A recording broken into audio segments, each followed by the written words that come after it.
Hey, I'm Ivy. And I'm Katie. Welcome back to Toxic Waste of Time, the podcast where your two quirky aunts discuss relationships with everything and decide if we need a detox. This week, we're talking about our relationship with vintage TV.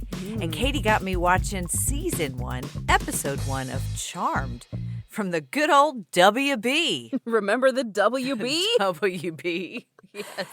So, is this show toxic? Am I addicted to nostalgia? Maybe. Maybe. Mm-hmm. But first, a little icebreaker.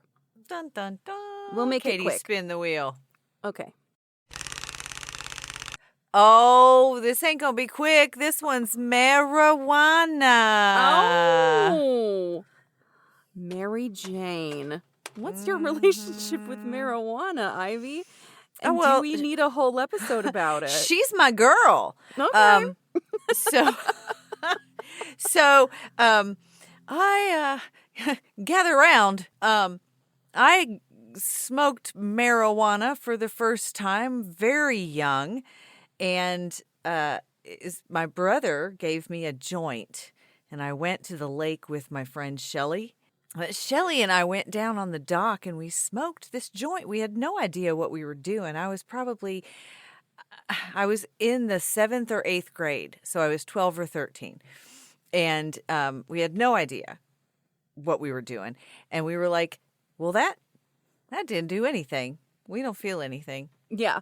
Until we were laying in bed like hours later and realized that we were doing an entire puppet show with the shadows that our hands were making on the walls and giggling our asses off. But that's just being 13. I did that without weed. Well, we were high as fuck.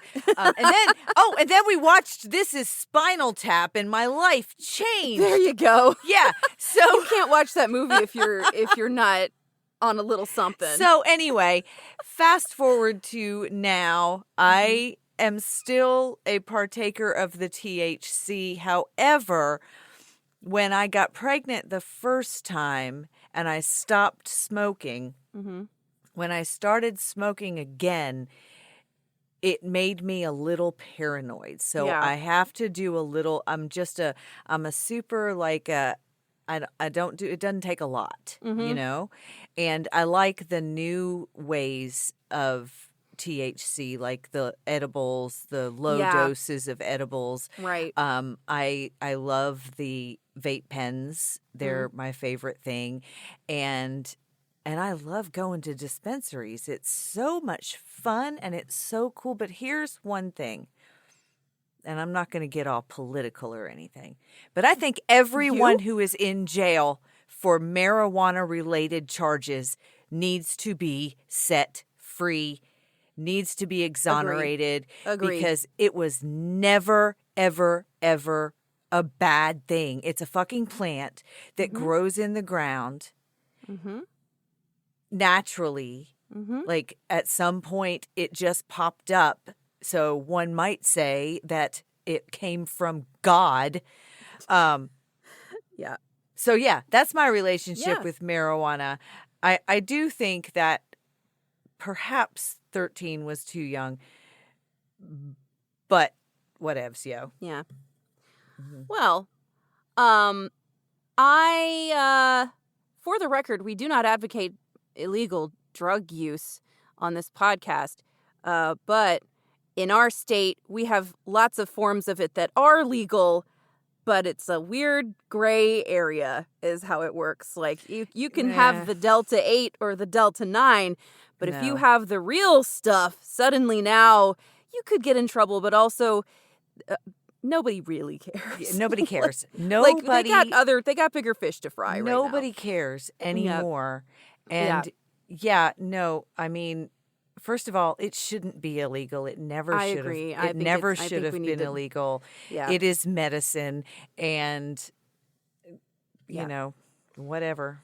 So my relationship with it is I never really tried it until I was about in college, and my first experience was, well, that didn't do anything. And then it took several tries before I was like, oh, I see. I now I try to keep my tolerance really low, and I only ever do like the Delta 8 gummies or whatever because I cough so much if I do the vape pen, or even they have like the Delta 8 like flour that's like actual nuggets that you grind up and make into a joint. Like if I smoke that, I'm going to be coughing too much and it messes up my voice, so I would rather not. But have you ever tried actual real THC that's not the garbage you can get at the gas that station? does not make me cough the same way. No, don't get that gas station garbage. Just go Yeah. to Illinois. Well, honey, Go to Illinois. yeah, the gummy doesn't make me cough, and it's also fine, and we can get that without driving to Illinois. So that's what I usually do. Now that I have the cleaner versions, like the vape pens and the edibles and that stuff, smoking flower makes me kind of have, I call it a heart racy high. Yeah. So I will hit a joint after dinner twice, and then that's pretty much it. Not a big flower girl anymore now that there's better, cleaner options. That's true. Well, all right. Okay, so non-toxic, toxic-ish, or a toxic waste of time, Katie? For me, the any sort of smoke inhalation is a toxic waste of time. I'm just gonna cough and not enjoy it.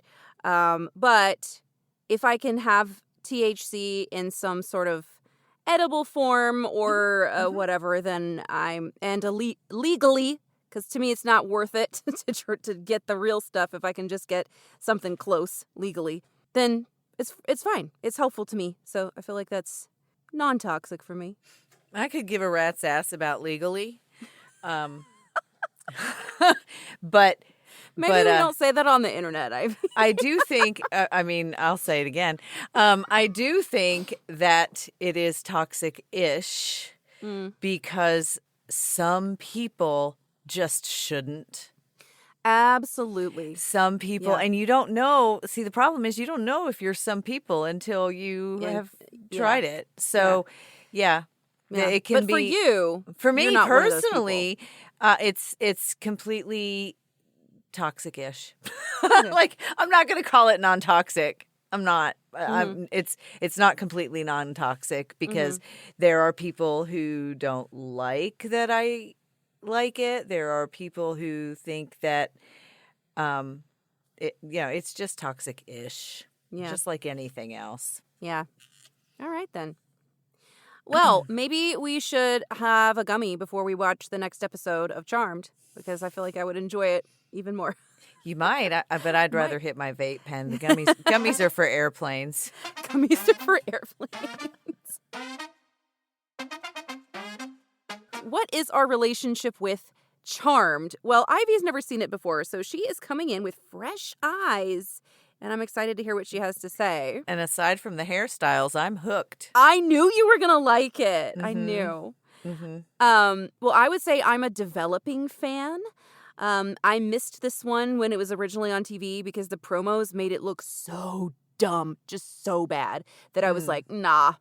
But now I'm really enjoying it, and I think it's kind of the perfect blend of late 90s and early 2000s nostalgia, cheesy monsters and magic, and cozy witch vibes. I love every second of it.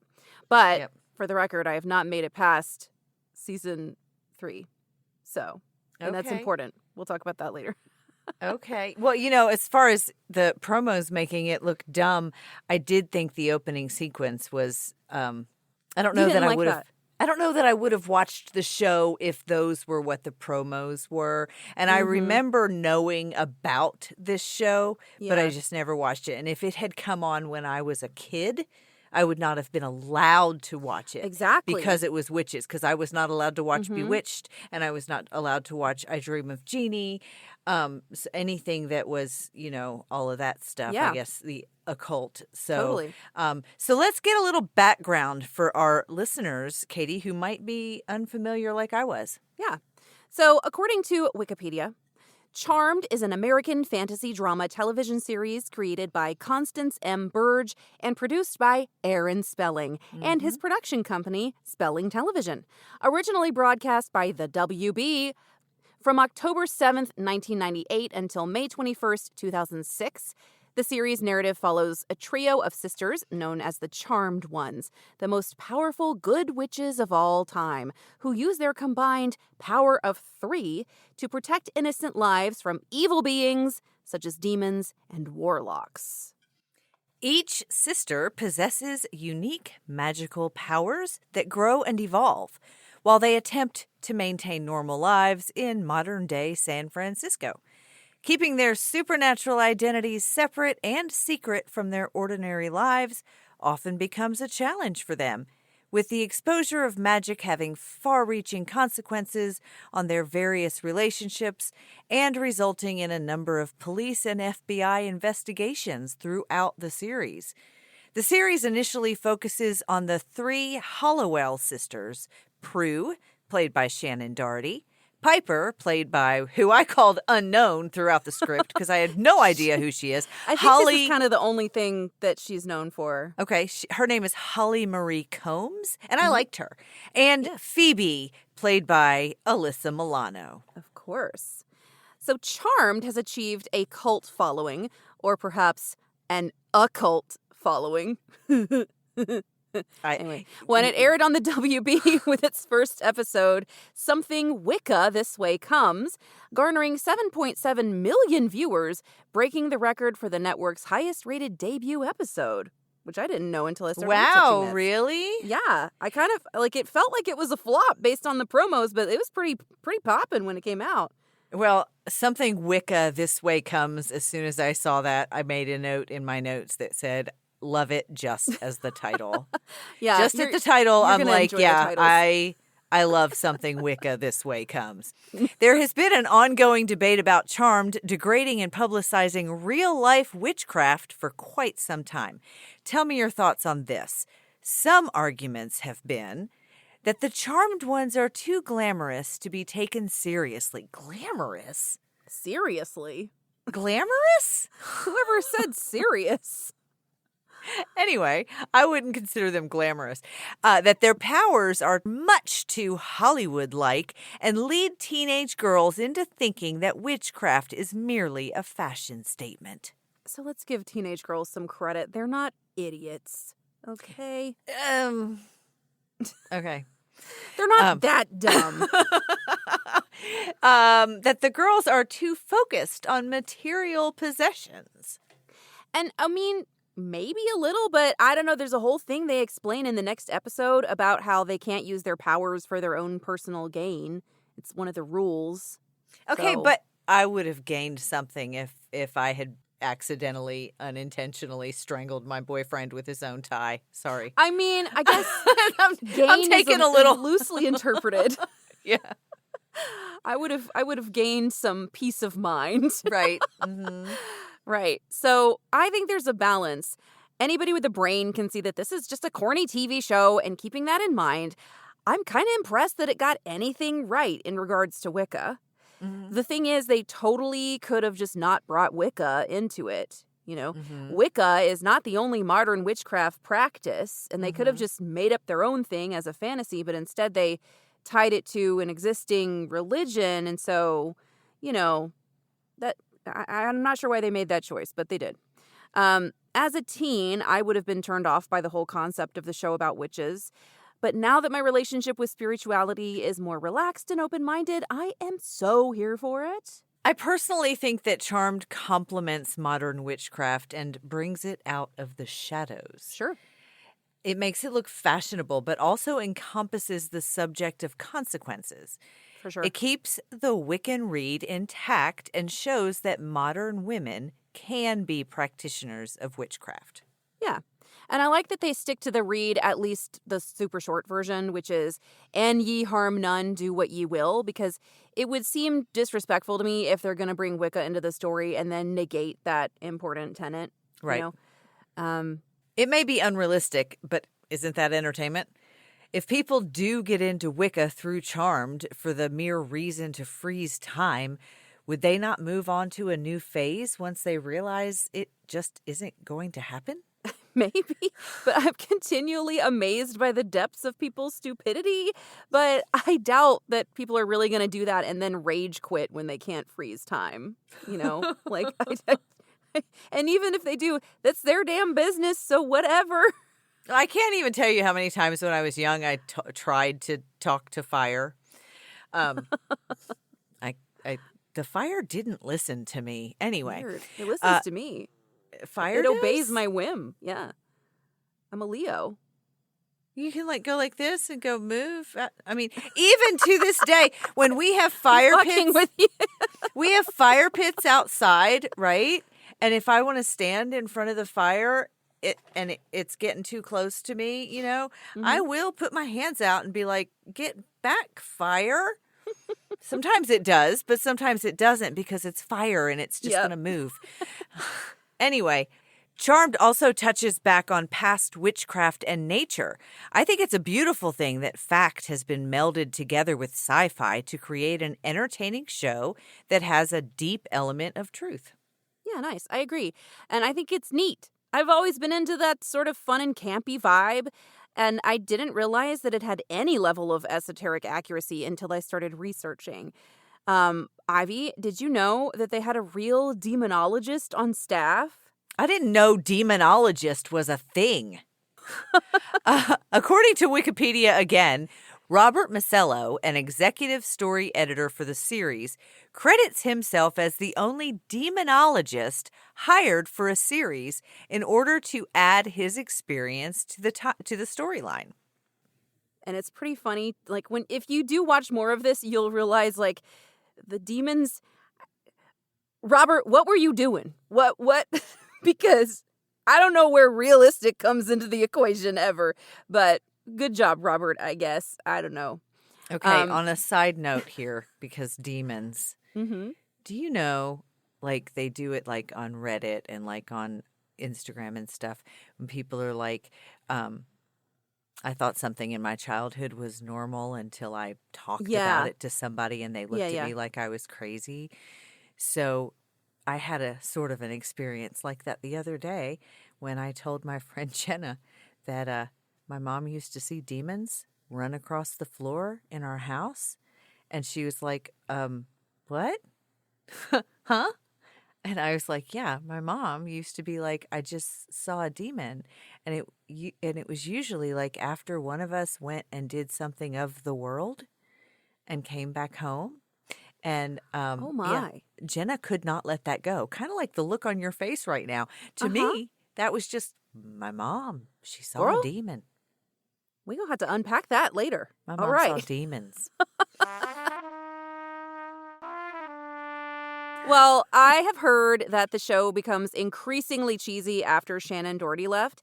And notably, the fashion became more and more revealing, with the writing seeming to intentionally put the girls in situations where they could be scantily clad.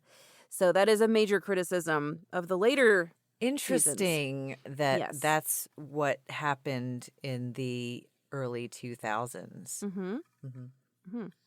So now on to our episode notes, our little commentary that we wrote down as we were watching this. Okay, so I was watching this at my desk at work. Beautiful. And I'm like with my head in my hands staring at my computer monitor when the whole thing opened up with a blonde feeding a cat and then starting a ceremony that seemed to spook said cat. And then I was like, ooh, she lit those candles with her fingers, my hero. Because Ivy wishes she could control fire. I want to fucking know how to talk to fire. And my comment was, trim the wicks on your candles, lady. Fire safety, please. Because if you look at the flames, they're just like, whoa, whoa, whoa, whoa, whoa. They're like really intense flames. They were very dramatic. It was like, a very dramatic candle. Like, ma'am, you are going to burn your house down before you get stabbed. Okay. So turns out it was a protection incantation she was doing. And we see this dude walking through the house. Like we see his feet and then the cat running away and stuff. And then he startles her. But when she turns around, she relaxes as if she knows who he is. But then he stabs her and then she's dead. Yeah, what a jerk. Like, okay. I guess her protection spell failed. Whoops. Right. And then I just wrote all their little outfits are so cute. And like I said, the fashion is everything. And it gets really good and then it gets really bad. But right now it's just sort of like real people from the late 90s. Like they look like normal people. Mm-hmm. And I appreciate that. I thought that it was cutting to current day, but it was cutting to the girls. And I was like, oh my God, that is my dream house. Right? The house is iconic. Honestly, I'm not even joking. Between that and the Brady Bunch house, my dream house. Yes, it's gorgeous. And I don't understand how in the 90s on TV, people could afford these amazing houses and stuff. And I'm just like doing my damn best in my little townhome. Look, I think back to Pretty in Pink, which is in theaters for its 40th anniversary. I'm going on Saturday. Wow. And in that movie, Molly Ringwald's character is supposed to be like the poor girl, right? Yeah. She's the poor chick. Right. So why does she have the coolest little car and a giant house? Exactly. Like, it's like, and that's, don't even get me started. How rich were the Richies? Exactly. You know? Exactly. Okay, sure. So back to Charmed. Yeah. We cut to who I presume are, and mind you, I'm taking these notes blind while I'm writing, while I'm watching this show. Mm-hmm. So I presume these are two of the three sisters, Shannon and Unknown. What's her name? Molly? Holly. And they have an old spirit board. They're, greeting each other, coming in from the rain, blah, blah, blah, all that stuff. They have an old spirit board and they turn it over and there's an inscription from their mom and it says, "The power of 3 will set you free." That is right. Mm-hmm. So I have always been afraid of Ouija boards. I'm not about that. Same. I can't same. do it. Every I ain't time. messing with that. Every time anyone, and for me, it was because of my mom. So probably if I had had a different childhood, I might not have been. But anytime they pulled out a Ouija board at any slumber party or whatever, I left the room. I went and chilled with the parents or went upstairs. It scared the shit out of me. None of my friends really ever tried that because, again, I was a youth group kid. But I'm still not a fan of that. I'm not. We're just not going to go there. No. Okay. But yeah, then we have a conversation. Yeah. So the conversation between Prue and Piper sort of setting the scene for us that Piper has a boyfriend and the third sister, Phoebe, is a bit of an outcast. She's not there. It's just those two. And I noticed immediately that all three of their names start with a P. Yes, that's right. Phoebe is sort of the wild one. She's like the free spirit,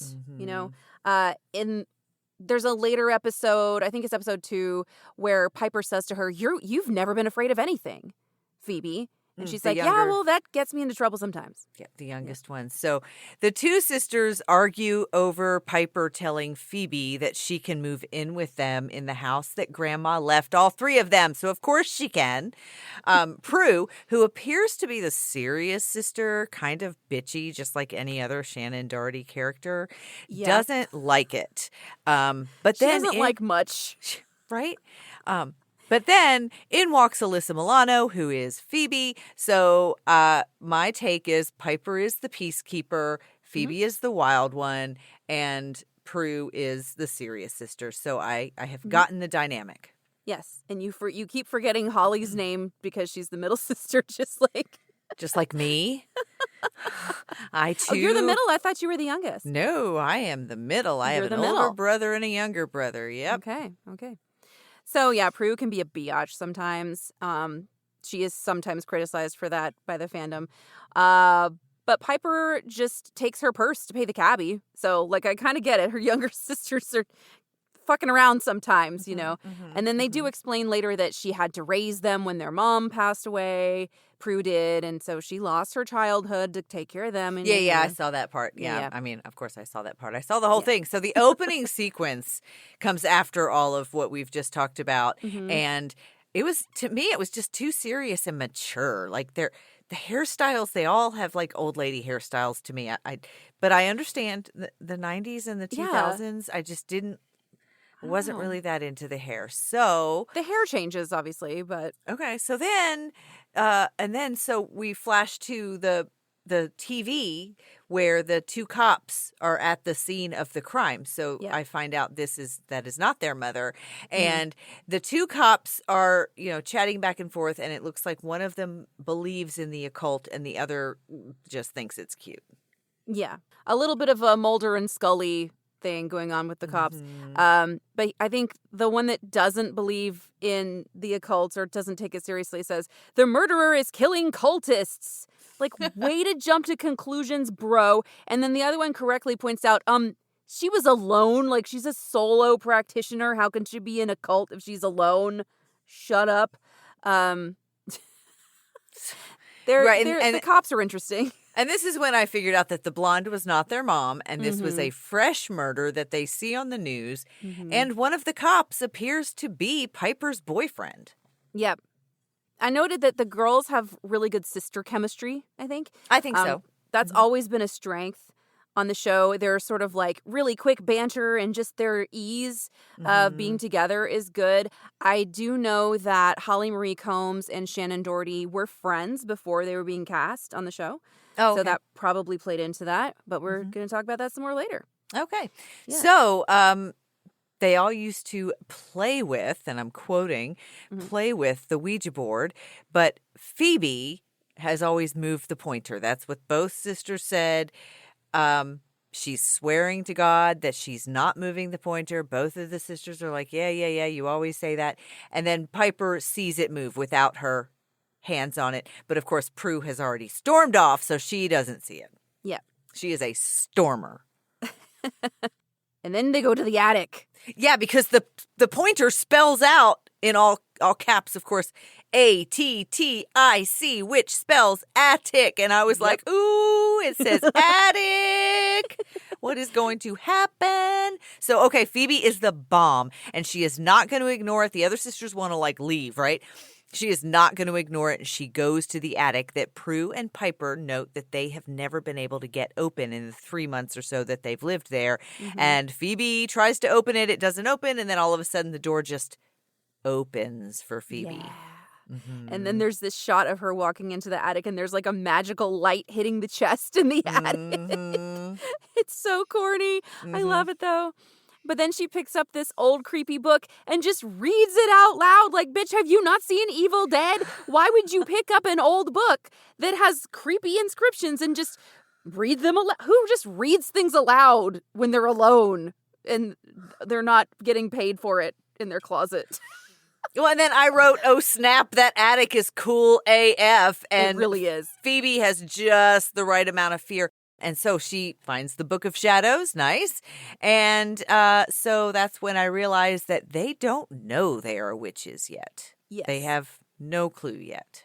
Correct. Okay. So then Alyssa said the incantation, but it works for all three of and all three of them, and Prue ain't having it. So, I don't understand how she said it by herself.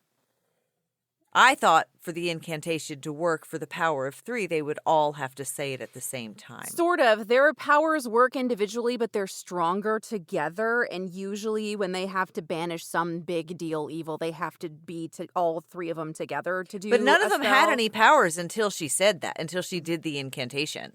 Yeah, I think their powers are manifesting because they're all three in the house. And not because she said the incantation, because when she said it, the picture of the three girls standing separately, they all moved in together. They moved together. I still think that they got their powers when Alyssa read that incantation. Yeah. Yeah, they don't get powers until this day for, one way or another. Yeah, their powers first appear at this time. Okay. So, anyway, Prue, very conveniently, as you'll find for later plots, works with ancient artifacts in the History Museum. Oh. And then later she works at an auction house. As the series goes on, they all get kind of different jobs. But later, they just own a nightclub, and there's a whole nightclub they're running, and it's cool. I love that. Yeah.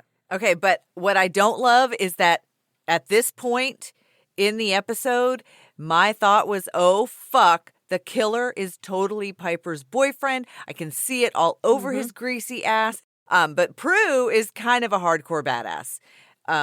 I guess he was her ex-boyfriend and he was firing her from whatever they were doing together in the artifacts at the museum. Yeah, at the museum. And she was like, I know why I broke up with you now and blah, blah, blah. And then she stormed off and then he got sprayed in the face with his own pen from his pocket. Which was a fountain pen. It was a fountain pen. And first it sprayed all over his pocket and then he picked it up out of his pocket and it sprayed right in the face. And it was great. Prue had already walked away. She didn't even know. Yeah. She's definitely like maybe the most practical, but also I don't know. She has eldest daughter syndrome where she just like feels like she has to be perfect and right all the time. Yeah, she's got a stick up her ass. Is what she was well cast. She is she's fabulous. Mm-hmm. Yes. So Prue is actually super powerful later on in the series. Like they all get more powerful as it goes on, but Prue is a total badass. Okay. And I forgot she was engaged to that Yahoo because I think it kind of doesn't really come up again after that. Well, good because. Yeah. And then Piper can stop time. Because she like freezes the guy she's doing like a restaurant audition. She's a chef.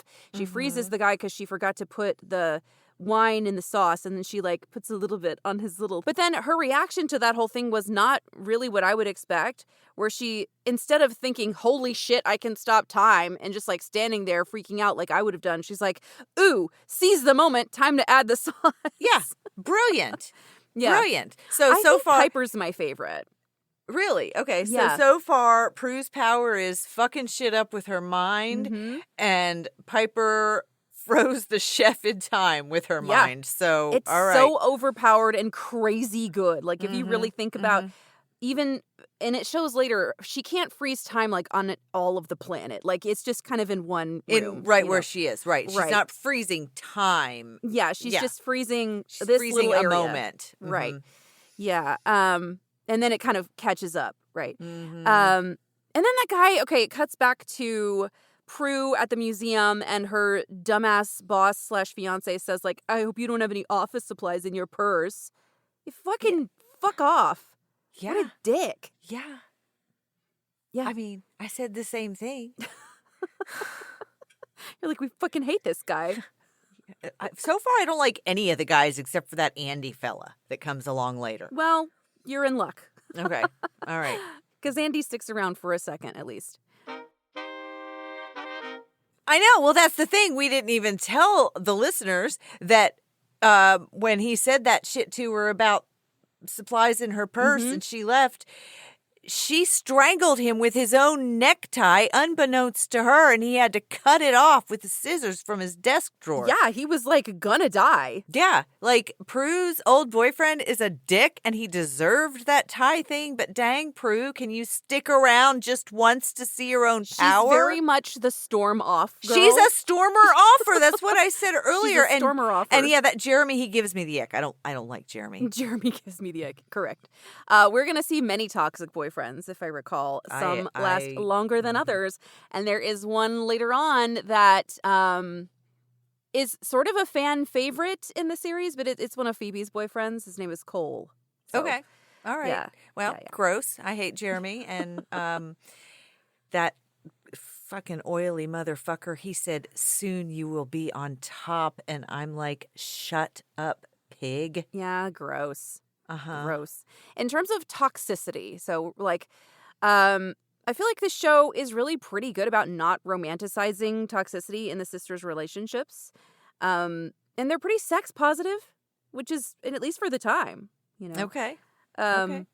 Yeah, there's a later conversation, like I was rewatching episode 2, and the girls are talking about like, do you sleep with someone on the first date? And Phoebe's like, not no.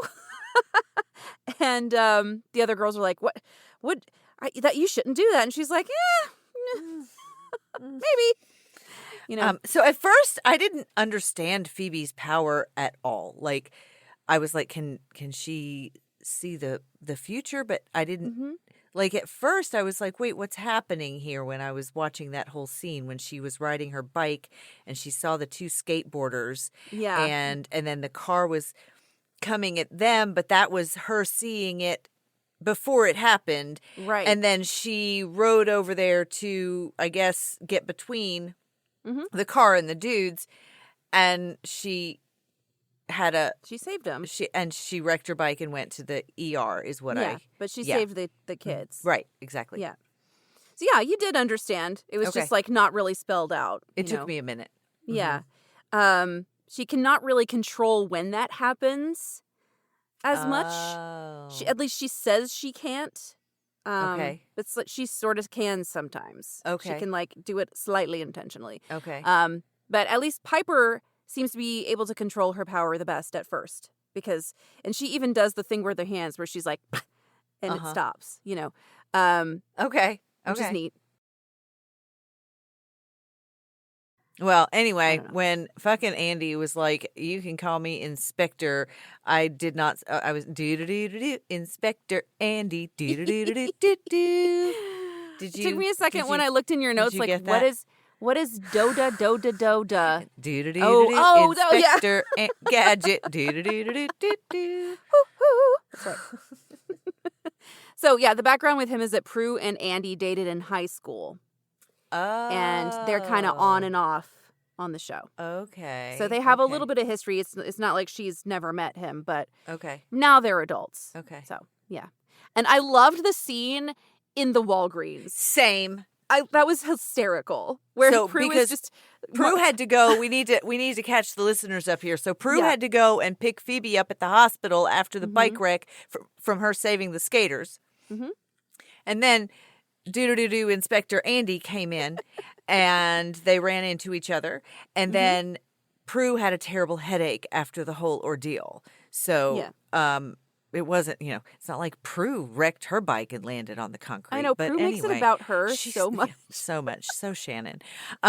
So they went to Walgreens.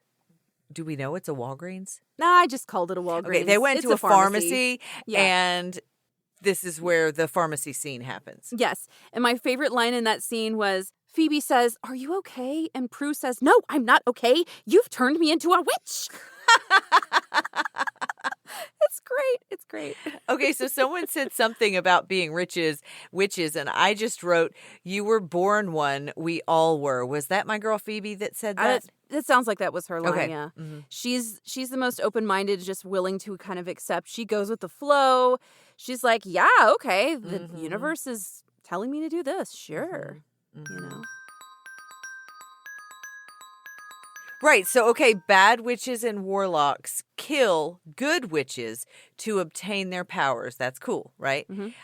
So the boyfriend is a warlock. Jeremy is a warlock. Boyfriend. Yeah, I mean, I don't know if we've gotten to that point yet, but spoiler alert, but yeah, I called it right. from the very He's beginning. Greasy. He's got to be the bad greasy guy. butterface motherfucker. So the boyfriend is a warlock, but who is the cat? I'm not going to tell you. I can't figure out the cat. Okay. But I will say, I love the cat. Okay. And there is more to her than meets the eye. Mm-hmm. I can't remember when that happens. There's something with the cat. So the cat sticks around. Okay. She's not just in this one episode. They end up taking care of the cat. So. Yeah. Okay. Yeah. And then Phoebe, I think we're still in the pharmacy when she says this, but she says, "Who wants to be normal when we can be special?" And I was like, damn right, girl. Yeah, go girl. Slay. And Prue just yelling in the Walgreens about being a witch is so funny to me. Because there's so much conflict later about, we have to keep our powers a secret. And she's just, yelling about it in the I'm pharmacy. a witch! But I love when Phoebe said to Prue in the Walgreens when she was complaining about her headache and she couldn't find the aspirin, whatever. And she said, "Why don't you just move the headache out of your head with your mind?" And then suddenly aspirin flies into Prue's hands. And I was like, sweet.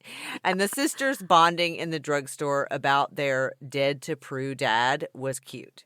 Yes. Of course, he comes back into the story at some point. I assumed that when I saw that scene. Right.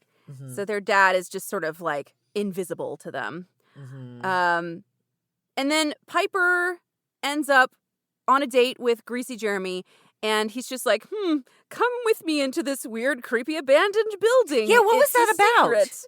I don't fucking know. It seems like you shouldn't go into abandoned buildings with dudes. She's Piper, only been dating him does. for a few months. In the beginning of the episode, she said they've been dating for 6 months. That is not long enough to go into an abandoned building with someone. Yeah, no. No, Girls. that sounds like something that I would have done with a guy that I met online. Yeah, So ladies. let's not do that. Ladies, please stay away from abandoned buildings with guys that you have not known for at least, I don't know, 4 years. Let's Or go with go 4 bring a years. chaperone. And a and then can of mace. she says, yeah, the women are getting murdered. And he says, not women, witches. Fuck you, dude. Oh, I missed that line. Yeah. 'Cause I'd have been totally all over that, too. dehumanizes the witches. Uh-huh. Yeah, he's a piece of shit. Yep. And then she freezes him, and his face is really funny looking. I did not like him from the very beginning. I know. And I wrote in all caps, see, I fucking told you Piper's boyfriend was the bad guy. He is killing good witches because he's... I was like, go, Piper, that nasty Jeremy is growing a bunch of horns and shit out of his greasy-ass face, and she freezes him. Yes. But I think might have been smart to take the knife while he was frozen. She sort of runs away. Yeah, I would probably run away from the horny, greasy dude, too. Horny, greasy dudes are not my type. I don't want a horny, greasy dude. No. And at this point, I think I just realized that part of the appeal of these 90s shows to me is that a lot of the conflict would be completely nullified if all the main characters had cell phones. You know? Oh, yeah, for sure. That's... Like, she goes to this building, no one knows where she is because she doesn't have, like, Life 360 on her phone or whatever. Mm-hmm. Yep. And that Jeremy dude is being stabbed from the inside out with thorns because they have some kind of incantation they do. And then he shows up in the attic where they're all standing there trying to protect themselves. And they end up confronting him, and he has this creepy demon voice, and it is a lot. It was a lot. And then the power of 3 will set us free, and motherfucker exploded. He exploded. And Ivy was like squealing with joy, I'm sure. Yeah, she hated him. I was at my desk at the gym. Yes, he fucking exploded. Piece of shit, horny, greasy ass, horny man. No greasy, horny dudes. No, thank you. Yeah, so that's the end of that episode. At the end, Andy comes back and he talks to Prue like on the front steps, and he asks her out, and she's like, and he's like, you hesitated, and she's like, oh, it's not you. It's just my life has gotten a bit complicated. Yeah, no shit. Yeah. So, spoilers a little bit for the first season. Part of the arc of the first season is her and Andy, and she's having to keep it from him that she's a witch. Mm-hmm. So, there's a little bit of conflict coming in. All right, with but how'd they end up with the cat? Because I'm super curious about the cat, and Andy sees the cat, and you can see he's super curious too. And because he noticed the cat in the murder scene. Right, and it's the same cat. It's the same cat with the same collar, with the thing on its collar. They showed the collar in the murder scene, and when Shannon was holding it, or the Prue, symbol on the collar, the symbol is the on the collar. Yeah, and then I That's saw the at the very end when I saw Aaron Spelling's name, I was like, oh, that makes perfect sense. Aaron Spelling. So overall, what did you think of episode 1, Ivy? Well, I loved it. I loved it. It was the perfect amount of silly, and I love a witch.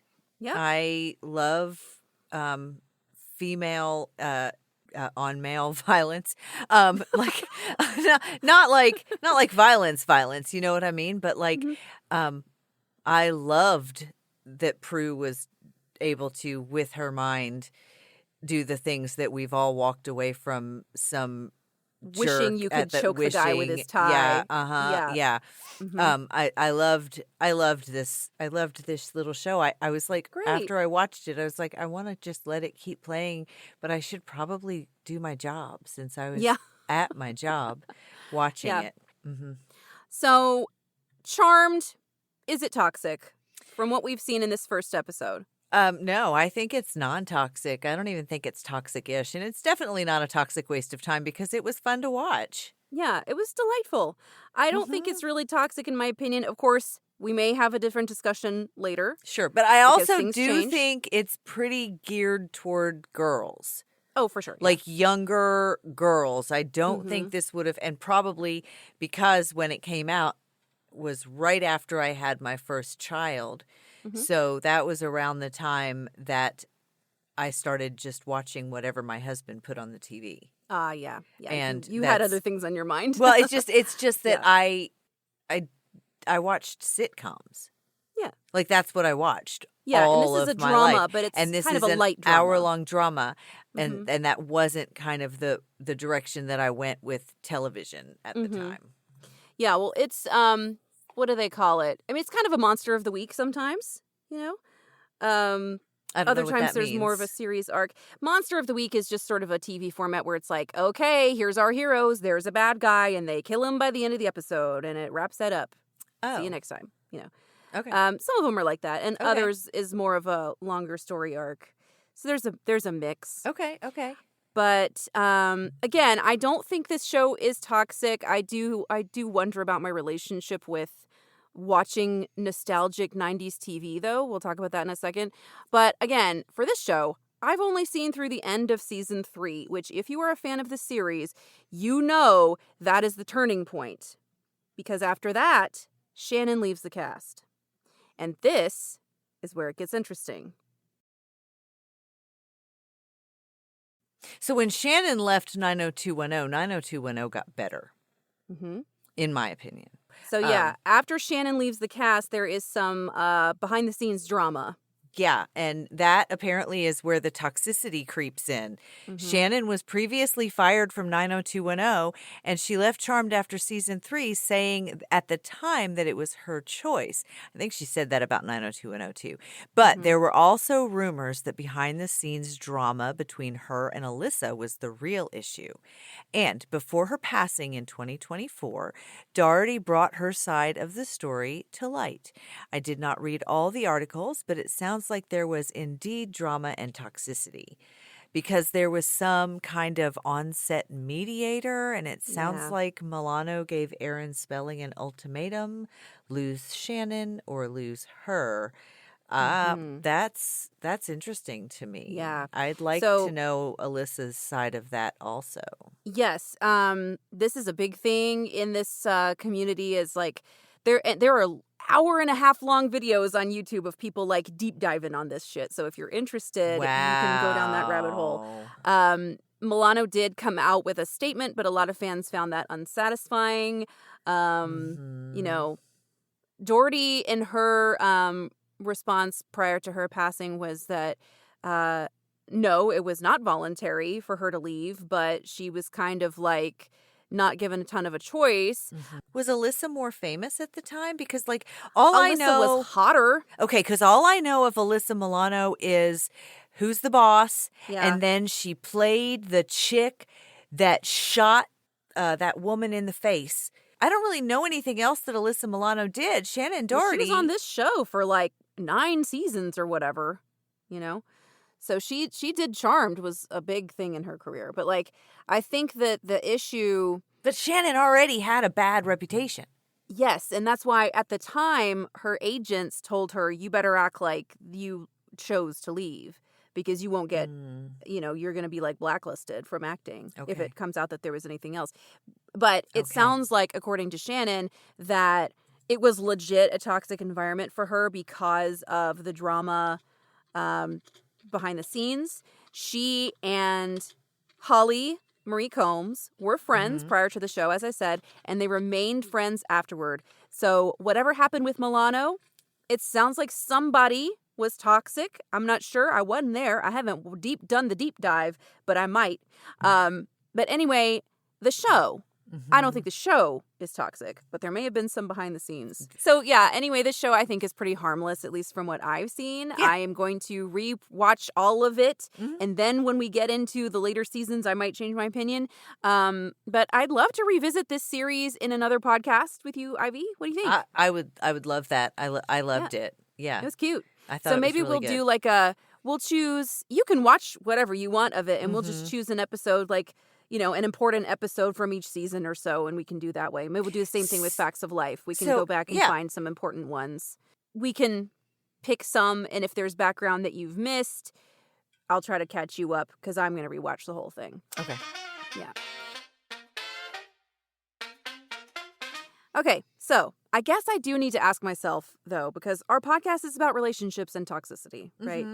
I need to ask myself about my relationship with binge-watching old TV shows then. Because, girl, is that toxic? I don't think so. I think I'm kind of torn. I don't think it's toxic. I think it's helping me see the appeal of lower screen time. But I'm watching a screen. You know that TVs are screens, right? Right. That's what I'm saying. Yeah. Like, it's helping me see the appeal of, like, less phone screen time, you know, being less attached to my phone, because the characters' lives in these type of shows seem to be so much simpler, and they're not overly dependent on technology like we are. But it is kind of a time sink, and I try to only do it when, like, I need to make myself rest. Like if I'm sick or if I'm burned out, or I need to make myself rest and have like alone time without my husband because he's watching something else or he's doing something else. But, you know, I'm not wasting entire Saturdays doing this is my goal. But considering that we were just talking at the beginning of the episode before we pressed record about some awful, god-awful things that are happening right now in our country. We all need an escape sometimes. Absolutely. And if your escape is a TV show about cute witches from the 90s, fine. I'm going to add back in to our show format whenever I can. It's the vocab word of the week. Yay! I'm so excited for Katie's vocab word of the week. Yay! Okay. The vocab word of the week is whimsigothic. It is Is that me? It could be you. Could it be you? Whimsigothic is sort of a combination of two words, whimsical and gothic. Also, like whimsical, celestial. Typically, you're gonna love this word. Ivy. Tell me, you're gonna love this. Okay. It is not like necessarily in the dictionary, so this is sort of a slang term. It refers to an aesthetic. Okay. A 1990s inspired aesthetic blending bohemian style with moody gothic, celestial, and magical elements, characterized by rich fabrics, dark colors, and layered accessories. So remember how you told me that you were obsessed with those suns and moons? That is a big characteristic of whimsigothic. That's whimsigothic. Aesthetic. Yes. And Charmed is an example of this aesthetic as well, because especially their house is very whimsigothic, and they have it's sort of like a light magical, but not like evil dark magic. It's more like fun magic. Yeah. So whimsigothic is an aesthetic that sounds like Ivy would be into. Google it and go to Google Images, Ivy, and you'll see what I mean. I love it. I love this word. Some of the images that are coming up are from the set of Sabrina the Teenage Witch, is another show that's considered whimsigothic. Yeah, this is the one with Stevie Melissa Nicks. Joan Hart. I Stevie mean, Nicks is whimsigothic. This is my jam right here. Yeah, same. I love it. It's totally my style. The stained glass windows, the like stars and suns and moons. Well, that's all we got this week, listeners. Yeah. Thank you so much for tuning in. We had a blast watching season 1, episode 1 of Charmed from the WB back in the day.